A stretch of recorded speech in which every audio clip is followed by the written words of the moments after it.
Hello, happy teachers. Welcome to the Teachers Academy. I'm so happy to be here always. And this year has been absolutely fantastic because we are learning how to respect failure. We are learning how to respect failure. We are learning how to actually ensure that what we do and what everyone does has a lesson in it. So far, we have been talking about productive failure and we introduced the concept. Then we said, let's understand the science of failure. So, when we started working on the science of failure, we actually first figured out how is it activated. So, our first bit was activation. Our second bit, awareness, which we have just finished. And in that, the author, Dr. Manu Kapoor, even dealt with a very interesting case of his own working with his own son. So there is learning from both sides.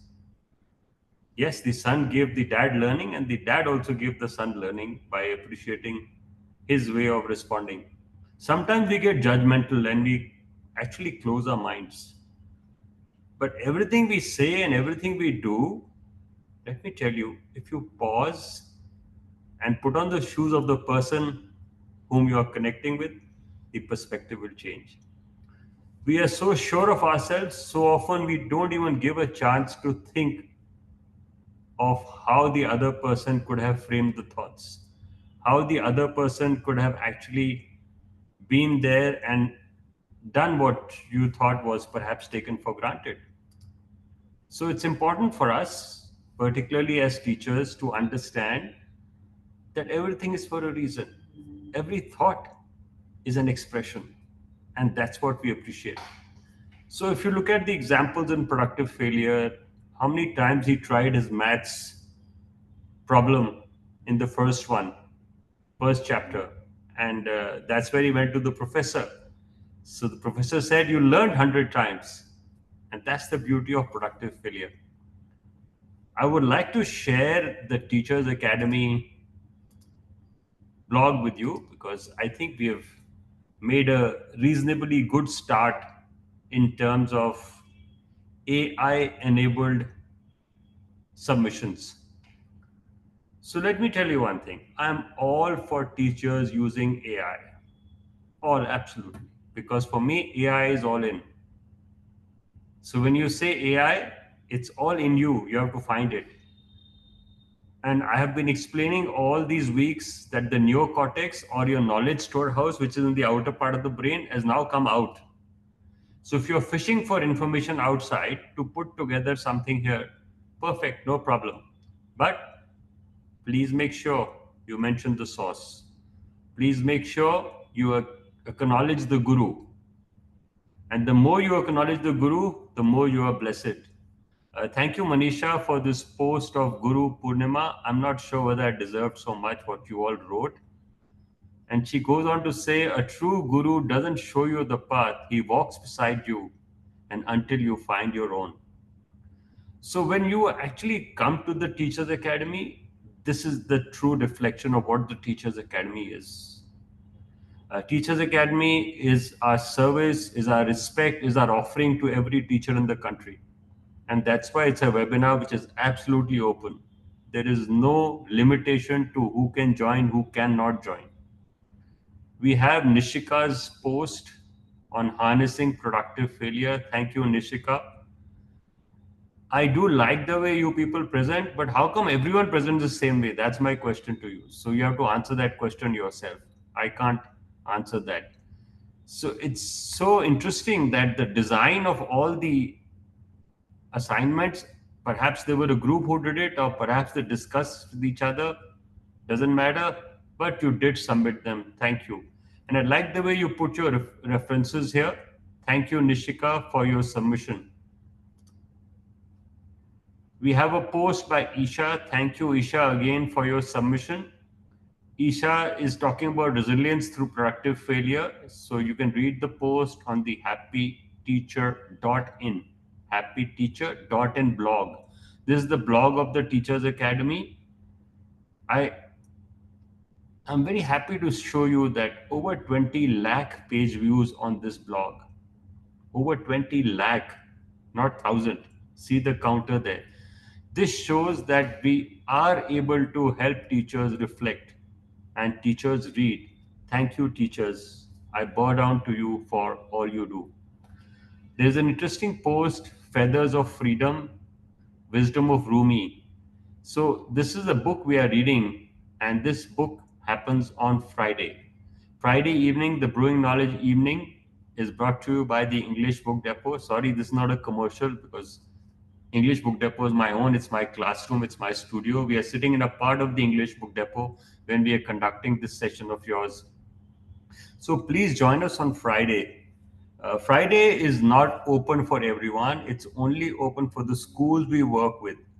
So if your school has signed up for Good School Alliance, you're most welcome to join us Brewing Knowledge Friday. It's very fascinating. I find that my best session of the week. Do read with us. It's little more than a book club. It gives you a lot which you miss out on other days. How we learn freedom and self esteem. This is an example of what we did last week on Friday. So it will help you in your productive failure design, where we have talked about evolution and learning, implication on education. So I think if you come on Friday, please take the time out. I know I'm pushing you and I want to push you because I want you to read. And that's the only thing a teacher has to do. Your dharma is reading. Your dharma is not dictating in the class and having students follow. Your dharma is reading. Your karma is what you do in your class. So please read. Please read. Thank you, Manisha Khanna, for this post on 1st of July. We have gone back way back because I think last time I didn't browse the Happy Teacher blog. So here is a productive failure discovering strength through struggle from Sunbeam Grameen School. I bow down to you, Swati and Ravi. Great effort, lovely review. We wish you reflect more. And if someone feels like reflecting in Hindi, अगर आप हिंदी में कुछ लिखना चाहते हैं, हम बहुत खुश हैं. हम हिंदी को भी उतना ही इज्जत देना चाहते हैं जितना आप देते हैं और हम आपकी जो भाषा है उस पे हम गर्व रखते हैं. हम आपकी भाषा पे गर्व रख रहे हैं, अपनी पे नहीं. तो इसलिए अगर अपना अपनी भाषा में आप कुछ सबमिशन देना चाहेंगे, most welcome. There is another post, Understanding Memory by Faizan. Thank you, Faizan. So I'm not going to read them. I'm not going to have them present them here because that will eat up all our time. I just wanted to give you a feel of where your assignments, what you call at Sunbeam School, and posts, what we call at Teachers Academy, go. So yes, I'm sure you people have worked together as a group. Fantastic. Do a great job because a faculty that creates a professional learning community at school is the best faculty.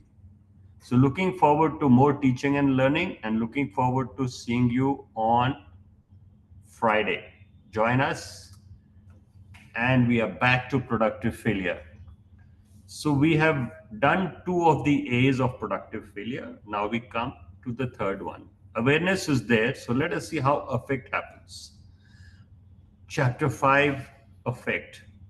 When Charles Dickens published The Old Curiosity Shop in serial form in his own weekly periodical, Master Humphrey's Clock, from 1840 to 1841, it was a commercial success.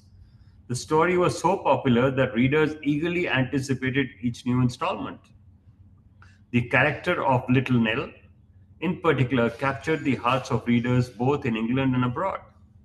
Readers became deeply invested in her story, and as the installments neared their end, speculation about whether Little Nell would live or die reportedly reached a fever pitch. This anticipation was not limited to England.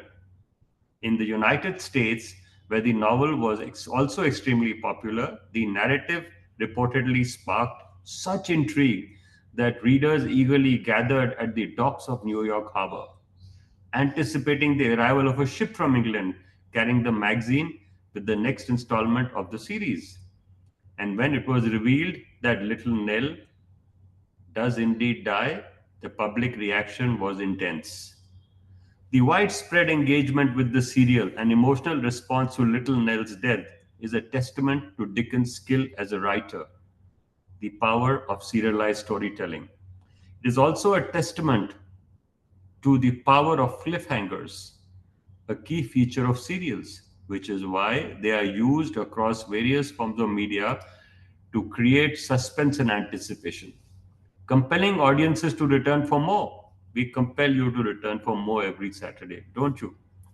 They are often seen in advertising, movies, TV shows, and games where they serve to maintain audience engagement and interest by creating a sense of suspense and anticipation, leveraging our natural desire for resolution to keep us invested. By creating a sense of suspense and anticipation, they leverage our natural desire for resolution to keep us coming back for more. Thank you for coming back for more and more in the masterclass. I'm so happy that we are averaging 50 teachers. It is brilliant, absolutely. I think it's a great cause you're investing your time in. And we love you for coming here every week. And if you like the experience on Saturday, one more commercial break. Join us on Friday. So thank you so much. And now we shall read on. A similar dynamic unfolds in productive failure. When we fail to solve a problem correctly, in spite of trying multiple ways to solve it, it creates something like a cliffhanger, a cognitive and affective cliffhanger. Having invested in the problem, we are eager to discover the correct solution. This unresolved state can enhance memory retention and engagement, making the eventual learning experience more impactful. This is the cognitive benefit that we discussed in the earlier chapters. But it also has an affective benefit. Cognition and affect are distinct yet coupled aspects of human experience. Cognition refers to the mental processing involved in acquiring knowledge, understanding, and reasoning. It encompasses perception, attention, memory, language, and problem solving. We have shared today a recording of the Brewing Knowledge session of just yesterday, which was the Friday Brewing Knowledge. It's very interesting because it talks of constructivism and how we learn. It often happens, I don't know why, but when we are reading books, they get so intertwined. So the content of that book is almost moving parallel to the content of this book. But the audience and the way we deliver the book by Kamala Mukandaya on Friday is very different from how we are doing productive failure. On the other hand, affect pertains to emotions, interest, desire, motivation, moods, and feelings. That's how you are emotionally touched. It involves the subjective and experiential aspects of human emotions, influencing one's attitudes, preferences, and responses, while cognition focuses on thinking and understanding. Affect emphasizes the emotional and evaluative dimensions of human experience.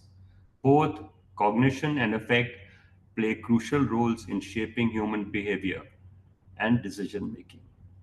When we fail to solve a problem correctly, in spite of trying multiple ways to solve it, the unresolved issue sparks interest and a desire for resolution, where failure can become a powerful motivator, driving the learner to persist in the journey and wanting to learn knowledge and achieve understanding, turning the learning journey into an engaging narrative of discovery. Here, the emotions, interests, motivation, and feelings reign. In other words, affect comes to play. This is interesting. So I'm going to share this with you. As some of us don't have the book, so I like doing this side by side. So it's there in your WhatsApp now. This is an important part to read this paragraph because this paragraph really explains how we unpack affect. Let us unpack how let us affect comes into play in productive failure. Now he's talking of a particular effect. It's called the Zeigarnik effect. Imagine you and your friends are taking part in a trivia quiz, which happens very often.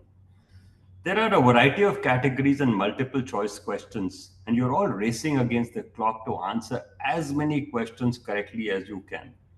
Some questions are easy for you. You quickly recognize the answers and feel a sense of satisfaction when your responses are confirmed as correct. These questions, the ones you have confidently answered, represent completed tasks. But there are some tricky questions where you just can't decide between the options. The timer is ticking down, and you finally make a guess, but you're not sure if it is right. These are the cognitively incomplete tasks and the one you are unsure about.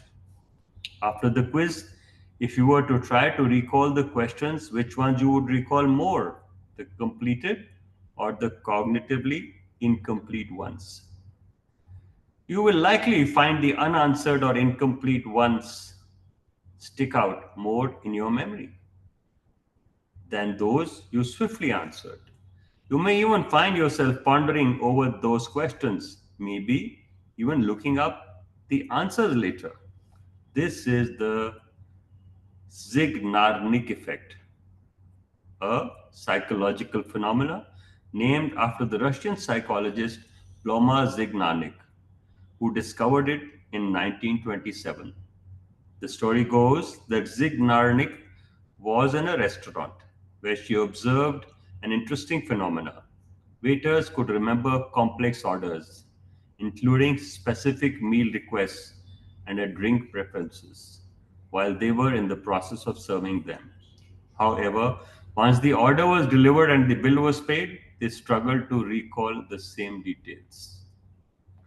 To test her restaurant observation, Zeigarnik conducted controlled experiments, asking participants to complete 20 simple tasks. For example, creating words from letters or writing city names that start with the letter L. The catch was that half of these tasks were intentionally interrupted, leaving them incomplete. After finishing all tasks, participants were asked to recall as many tasks as they could. She found that they remembered the interrupted tasks much better. 68% of the incompleted tasks were recalled, compared to just 43% of the completed tasks. A similar thing may happen if you are in the middle of a great book, only to be interrupted and then find the unfinished story keeps nagging at you. Happens to me every morning. That's why I try and read in the morning so that there's less of interruption. You perhaps get messages from me also in the morning because that's where I process things in my cognitive structure of the neocortex outside my main brain. Or after an exam, you are more likely to remember the tougher or unanswered questions more than the ones you can solve. Or perhaps you are halfway through cleaning your garage when a friend calls, and even during your chat, your thoughts keep drifting back to the unfinished cleaning tasks. Happens to us all over. Teachers will be cooking home and answering questions on the phone.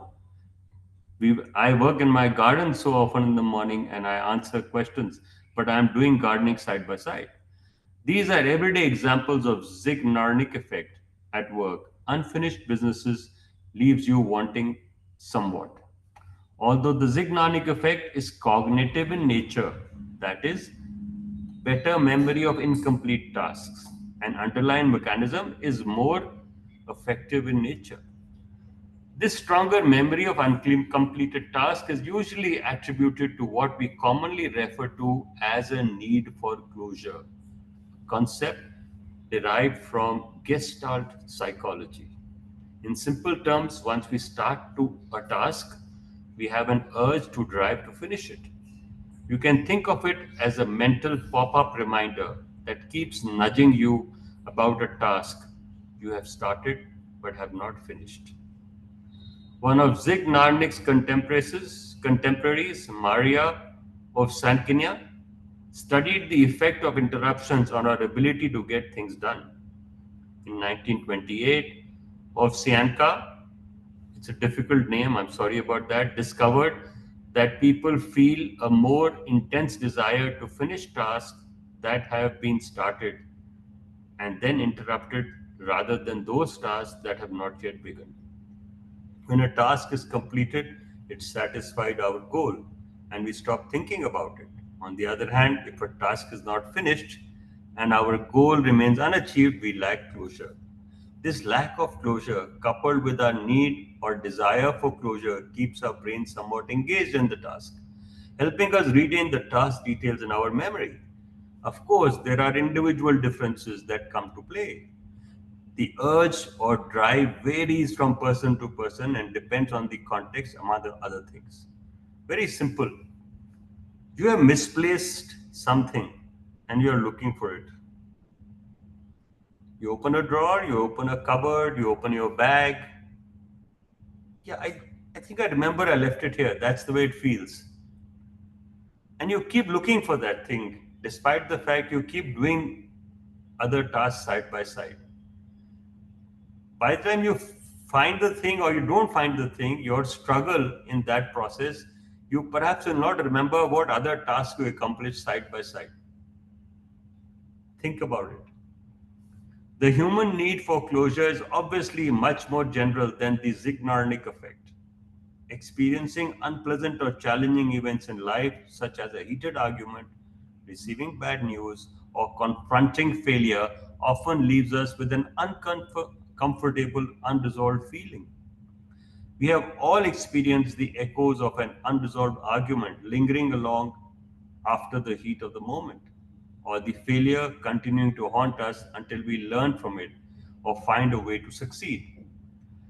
As beings who thrive on patterns, predictability, and resolution, we naturally seek a sense of completeness, particularly after difficult situations.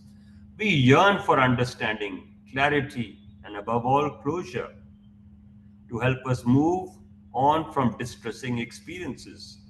Our brain's commitments to completing the incomplete motivates and moves us toward resolution and closure. Talking of closure, I know I sometimes bring in my personal experiences. Perhaps some of you know I lost my mother on 11th of May.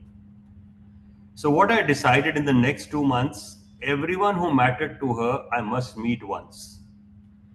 Normally, we do a ceremony where people come and meet you and express their condolences. You thank them, they are with you, and everyone goes back. But after this process finished, I realized that some people very dear to my mother deserved a closure because they could not make it on that particular event or day when we did what we call the ceremony to celebrate her life or uthala or whatever you want to say. Life couldn't bring them to the day, but they are very close to us. So I sat down towards the end of May and I said, in the month of June, I will personally go and meet every person who would have liked to be here but was not here for whatever reason, for their distress, for their illness, for their inability. So in the month of June, I traveled and I met six different people at different places in the world because there were two countries outside India. And these people whom I met, believe me, their closure happened. They felt complete in talking to me. They felt very good after that, that yes, she lived well and she slept beautifully. So the closure also happens when we connect emotionally. Closure happens as humans when we close something not just physically, but emotionally and mentally. So closure is very important because closure alone will give you that effect. So in the previous two cycles of A's, we had awareness, we had effect. But the important part about activation, assembly, awareness, it will not happen. The effect will not happen till you reach some form of closure. What if it could turn this human need for closure into less of a distress and more of a safe way to design for and learn from failure? That is indeed what productive failure strives for.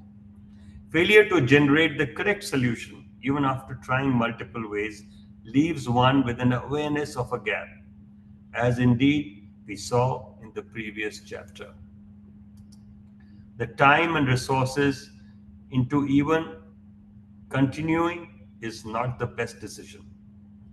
And one of the reasons we tend to do this is because we want to avoid wasting our effort, time, and resources that we've already put into it. Nobel laureate Daniel Kahneman and Amos Tversky called it loss aversion, which is a key concept in their 1979 work on prospect theory. We do not treat losses and gains equally. Instead, we focus more on avoiding losses than realizing gains. Inertia that comes from having started something can make us go far. Sunk cost and loss aversion can make us go dangerously far. If you invested your hard earned money, you would like a return on it. However, in the context of learning, we can turn sunk cost and loss aversion into a positive force. Not finishing a task or failure to solve a problem can be, of course, be perceived as a loss, but if it can also be more productively and intentionally framed as an awareness of a knowledge gap, it can motivate us to persist with and complete the task. A dynamic that we carefully design for in productive failure. Failure to solve a problem after trying multiple ways of solving it could lead to unproductive failure if we give up and do not go on and learn from the instruction that follows. Loss aversion can come into play, making us seek completion to avoid loss of utility or a failed effort. This is affective boost level 1 or ABLE1. So, ABLE, what they have done is affective boost level 1. The basic motivation is to avoid loss. Let's go to affective boost level 2, endowed progress. Able 1 can be easily be turned into able 2. How? By simply framing the failed problem solving efforts as progress, and progress in terms of preparation for learning from instruction that would follow. In that sense, each progress itself can be motivating and help us persist in our efforts. We can see the progress we have made and the gap which sets up the motivation to pursue and complete goals. In fact, what motivates us to pursue goals is a rich area of research in the broader literature on the science of human behavior or the behavioral science. Let's see a story how it becomes able to, which is endowed progress. So, first step, you avoid loss. Now you progress. Suppose you go to a car wash, perhaps your regular car wash, and you are given a loyalty card and gives you a free car wash for every 8 paid washes. Each time you buy a wash, you get a credit stamp on your card. Now imagine your friend also goes to the same car wash, but they are given a loyalty card that has 10 washes with 2 already credited and stamped. Rationally, both of you have to buy 8 washes to get the free wash. But your card makes you go from 0 to 8, whereas your friend's card goes from 2 to 10. What do you think would be more likely to avail the free wash? That's a question. Would anyone want to like to answer it? Two friends have got a loyalty card. Friend A gets has to pay for 8 washes, while friend B gets 2 free and has to pay for 8 after that. You can put in the chat box friend A or friend B. Let's see what your choice is. Hit the chat box.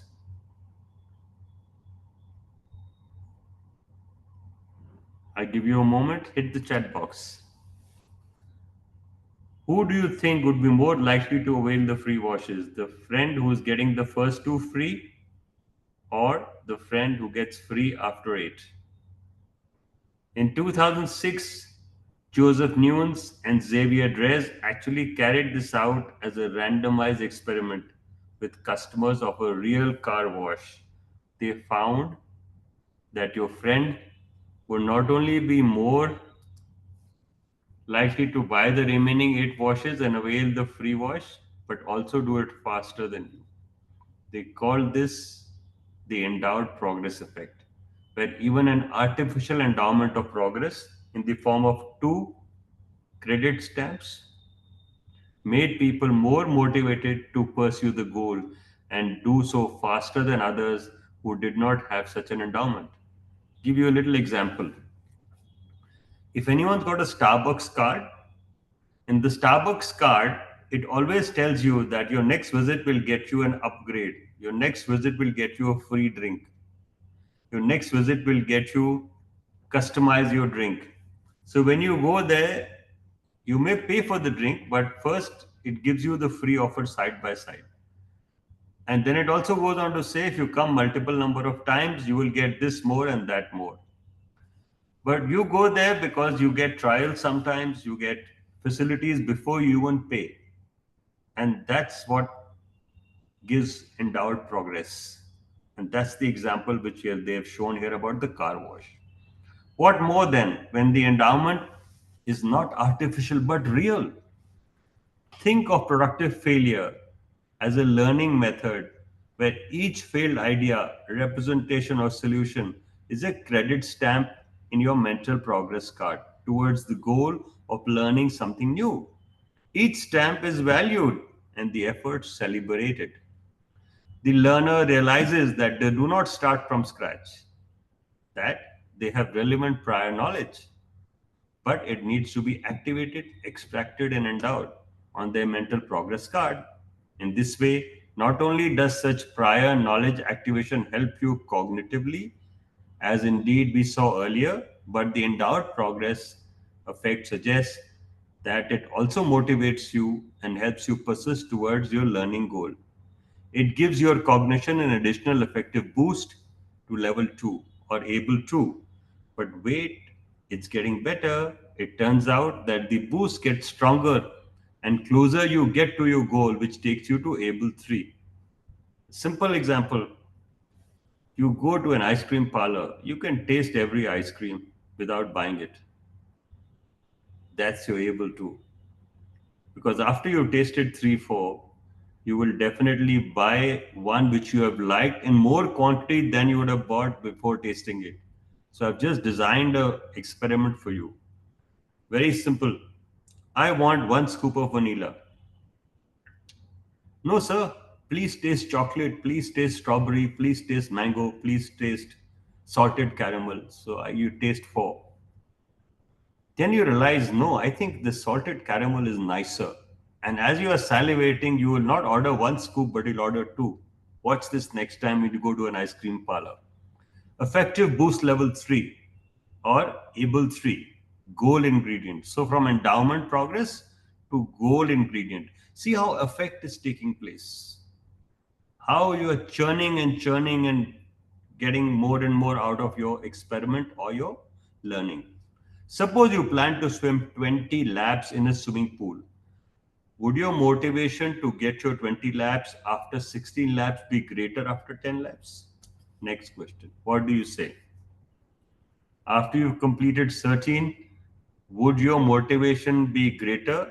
If you feel yes, just type yes. So you have typed 10 and you have reached, sorry, if you have done 16 laps and you've done 10 laps. Yeah, Rajni says yes. Good. Gurdeep says yes. Gurdeep, I'm glad you could make it to the hosts and panelists today. I didn't have to upgrade you. My trick worked. Thank you for Yes. that. Yeah. Yes, So sir. I included every email ID of yours as a panelist. So then what happens to us? I mean, this is my pal. This is a beautiful experiment which I'm giving you design. So often you have a device. I have a device. I have one email ID which works in this. I have a device in which another email ID works. But when I send you an invite on that email ID, you look at your phone. So what I did for Gurdeep, I added all her email IDs as panelists. So she got a productive boost. Now she won't have to get stuck as a participant. She will enter as a panelist no matter from which email ID. That was the trick I did. So triple Oh, ice cream Sunday. Suppose you plan to swim 20 laps in a swimming pool. Would your motivation get to 20 laps after 60 laps be greater after 10? That's the question we'll try and answer. Let's flip over the page. Another way, if you have completed 16 laps, will you be more motivated to get your goal if your goal was 20 laps than if it were 30? It turns out the closer we get to the goal, the more motivated we are, and the harder we find we can work toward it. I'll give you a simple example. I do some push ups or bench presses in the morning. First, I decide I will do 9 today. I don't want to overstress myself because age is catching on. I could do 40, 50, 60 at some stage also. So I stay within my 30 target these days. So when I reach line, I know I said I can do 15. When I reach 15, I know 20 is close. So as I do more push ups, I get more and more energized to do even more. And that's where the endowed progress happens. More formally, our increased desire to complete a task, the closer we are completing it, is known as the goal gradient effect. Is given that a name also. First proposed by Clark Hull in 1932. When we are studying the behavior of rats searching for food in a maze, he found that the closer rats got to the food, the faster they ran toward it. This happens to my little dog every morning. The dog, it comes closer to the kitchen, runs even faster. Ah, I made it. When pursuing the goal, rat's effort was not uniform throughout. It varied like a gradient. The closer the goal, the greater the effort because you're getting tired. It turns out humans do the same too. In 2006, Rand Kivets and colleagues extended Hull's findings to human behavior. No, they did not have people run around like looking for food in a maze, but they demonstrated evidence for the goal gradient effect in a variety of contexts. For example, they found people participating in a coffee loyalty card program purchased coffee more frequently when they were closer to earning the free coffee. I give you the example of the Starbucks card. I think most of you can relate to this, or people who participate in rating songs in return for a reward worked harder when they were closer to the reward, and so on. Basically, as in the swimming pool, the affective boost gets stronger, and so does our behavior as we get closer to our goal. In other words, this is Abel's tree. As happens often in science, their influential papers spawned several lines of inquiry trying to replicate the findings and uncover the boundary conditions for how the effect works. When it works, for whom it works, and under what condition and context, and so on. Kuhn Fishback 2008. For example, in 2011, Andrea Bonesi and colleagues beautifully demonstrated that the goal gradient effect depends upon how people frame their progress. Interesting. Do we compare our progress with the initial state and focus on how far we have come? Or do we instead compare with the goal state? That is, how far we need to go. Glass half full, glass half empty. And does it matter which state, initial or goal, we use as the point of reference? Suppose you want to read a 100-page book. Here we are. Your initial stage is 0 pages, and this is where you start. You want to get to 100 pages. That is your goal state. Now, suppose you have read 20 pages already, which is your current state.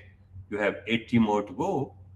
When Andrea Bonesi and colleagues demonstrated this, that it is easier to go from page 20 to 21 if you compare your progress with the initial state 0 pages because you gain one in 20. However, if you compare the goal state, which is 100 pages, reading one more page is merely gaining one in 80, which is much less motivating. So I want to motivate you and say at least read a page a day in your books. Every morning, you start with 5 minutes, let me tell you. Get up half an hour earlier than you normally do and switch off well in time. Don't look at screens, preferably after 9:30 p.m. I try to do that, so I'm not imposing that on you.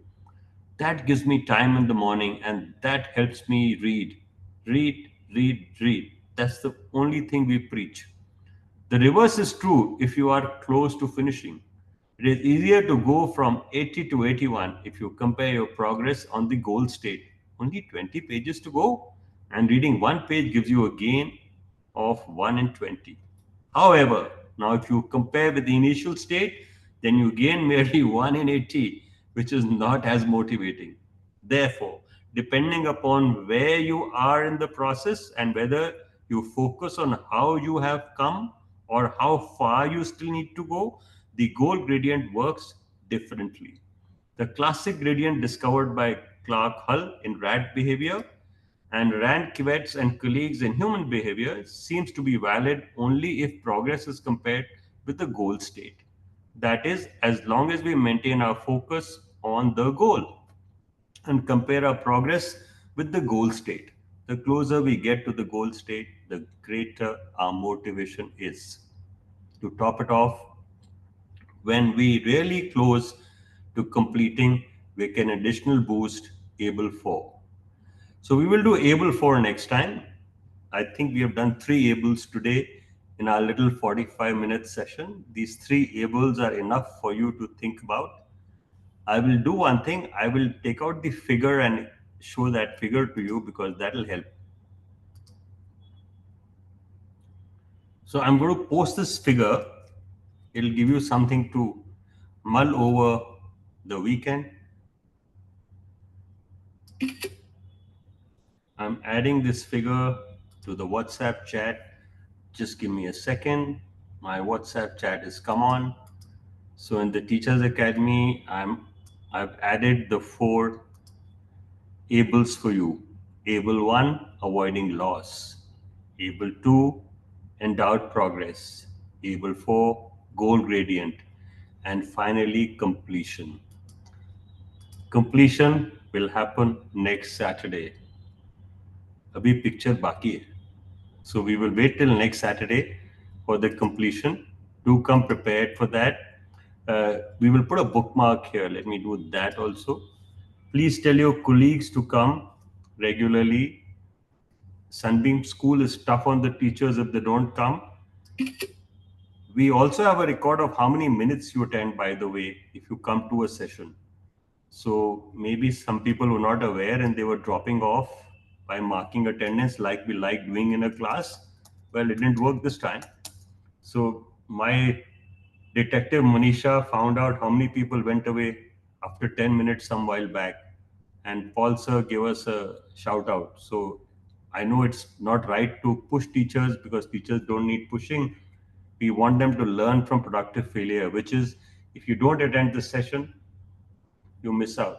That's all. So Saturday, the bookmark is coming up. Saturday, Gurdeep, 19th. This is my most difficult job. Yes, sir, 19th July. Yeah, and I always get confused between Saturday and Friday, and that's why Manisha twists my ear red and say you did it wrong this time. So I hope I did right this time. So I'm going to stop sharing the book because I have got the bookmark right, and I have also given you a thought process: able 1, able 2, able 3, able 4. I will read a short paragraph which I put inside, which I want you to reflect on. When we fail to solve a problem correctly, instead of trying multiple ways to solve it, the unresolved issue sparks interest and desire for resolution, where failure can become a powerful motivator, driving the learner to persist in the journey and wanting to learn knowledge and achieve understanding, turning the learning journey into an engaging narrative of discovery. Here, the emotions, interests, motivation, and feelings reign. In other words, effect comes to play. So I hope this session had some effect on you, and I'm coming back on screen full hog. So if you love us, why do you write a love note in the chat box? We are happy to collect them because we consider that as a blessing and the offerings of the teachers. So if you have a message for me or for anyone in the team at the Learning Forward India Foundation, go ahead and shoot before we close in the next 60 seconds. We look forward to your messages in the chat box. Yes, it's very heartening to be here every Saturday. And for me, it's most beautiful to be in this environment. If you ever get a chance to come to Dehradun, you must come and see our studio. It's so beautifully designed to evoke a sense of joy and learning. And that's what you need to create the atmosphere. This week, there was an example all over social media about Kerala's seating style change. So believe me, our seating style is also quite like that. So have a look at that. You see the seating we do in our book cafe, the seating we do in the cafe, and the seating we do in the bookshop. All these add up and have been brought together by trying and testing. They all have an effect, and that's why they are like that. So your classroom work, the way you deliver, has an effect, and that only you can create. So create the effect. Thank you, Rajwinder, for your love. God bless you. We will do whatever we can to help you. Thank you, Kunal. Day and night, only read and write. I like that. And you catch me day and night anyway. So thank you for that. Manisha says, in case of concerns and questions, please message her. Call her any day between 4 p.m. and 7 p.m. That's Manisha's standard time. We have something from Rajni. Sprinters attempt more in the last round due to goal gradient effect. Yes, brilliant example. Why don't you do a full assignment on this? This will be very good example which you've got, Rajni. Uh, then there are a few yeses. What to connect a failure concept with real life? Okay, thank you, Rajni. Then there's good evening. So I've cleared the chat box. It's 45 minutes up today. That's the limit of the masterclass. So thank you from Dehradun in this beautiful monsoon July where the garden's growing and knowledge is thriving. Bless you all. See you next Saturday. And yes, I forgot. We have Manu Kapoor's mother who joined us also some time back. Rita was here. So I think she's gone. Yeah, she's not there. I thought I'd pull her in and try to bully her to talk, but Rita is a very low profile person. It's very hard to get her. In fact, Rita is the one who actually presented me this book. So this book carries Rita's autograph. And that's how I ended up reading the book. I ended up tracking Manu, went to Singapore, met him, and tried to understand what is productive failure. Thank you. Bless you. Thank you, Kushnama Banu. Thank you so much. And I'm glad teachers come from way off, from all schools. Thank you so much. Before we go, let me tell you on Fridays, we do some explanations in Hindi also. So you may like to encourage your colleagues who find the Saturday language tough to join us on Friday. And you could even do an assignment with the Friday session. I think that's possible. And I'm sure Paul sir would accept that for the Sunbeam Masterclass. Before you go, for details and everything, please follow the Teachers Academy in WhatsApp. Sunbeam Masterclass is only for Sunbeam. And we have reduced the content on that because we don't want to disturb the entire Sunbeam school leadership with too much of information. We only put what is relevant to Sunbeam now in the Sunbeam Masterclass group. Otherwise, everything else goes in the Teachers Academy group. On that note, keep the group going. Have a conversation in the group. That may be a good idea. All the best. Gurdeep, thank you. I didn't even give you a chance to put on your mic today beyond that pleasantry. So thank you so much. And thank you for getting bullied to come as a panelist. Yeah, thank you so much, sir. Thank you. Yeah. Before you all go, we have My Good School becomes webinar from tomorrow. So there's a major change. Our learning from this session has encouraged us to make My Good School in a webinar. So teachers who are coordinators in their schools, the link of the webinar is very simple. No registration is required in My Good School. No attendance is kept in My Good School, unlike here, because we are subscribing to a learning program and a certificate. So we have to keep that. There's a simple link in My Good School. Manisha has already posted it. If you have access to it, why don't you join us tomorrow? It'll be interesting to see how many books you can read together. I read three, four together. So maybe you could reach that stage very soon. All the best. Greetings from the Learning Forward India Foundation. Bye bye.